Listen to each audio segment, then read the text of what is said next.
Mayor of Greater Manchester, Andy Burnham, has threatened legal action against the government if the northern leg of HS2 is scrapped, saying that Labour will build it if they win the general election next year. Well, here's what Andy Burnham had to say to our political editor, Christopher Hope, a little earlier in Manchester. Change might be coming if Labour win the election expected next year.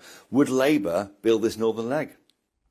I've had reassurances that they will, and I'm really encouraged. Well, from Rachel Reeves, let's name them. Shadow Transport Secretary Louise Hay in the region yesterday. We have a commitment around Northern Powerhouse Rail, which I keep coming back to, is the critical thing as far as I'm concerned. We want both. Let me be really clear about this. Why should we be forced to choose between having an east-west line or a north-south line? London's never been forced to choose. It gets the Elizabeth line, it gets HS2. But it's always here where people are forced to choose. We think we need both if we're to set the north of England up for the rest of this century. And the commitment is there. And we need to see it from the government. They're coming to Manchester in a few days' time. What have they got to say to us? You know, they promised to level us up when they stood for election here. Are they really coming north to say, well, that was a pack of lies? And just finally on HS2, what are your options if it is axed, the northern leg, in the autumn statement or before that? Legal action?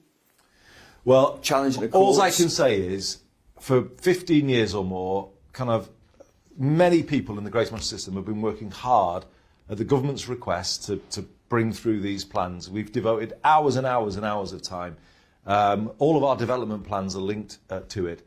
If they pull the plug, they are ripping the heart out of the economic development plan for Greater Manchester and parts of the north. So all options would absolutely be on the table. And I go back to it. I've written to the Prime Minister. That could be legal action then? Well, not to consult us, not even to let us put the case. Well, that's why I wonder you might get a legal case because of no consultation. Well, all options would definitely be on the table. You know, we're getting stronger in terms of the voice of the north. We don't seek fights with Whitehall, but we know how to answer them back now. And we're just not going to lie down and accept the way Whitehall's always treated the north of England. We are fighting back. We're getting organised. We're not going to take things lying down. So they'll be hearing from us.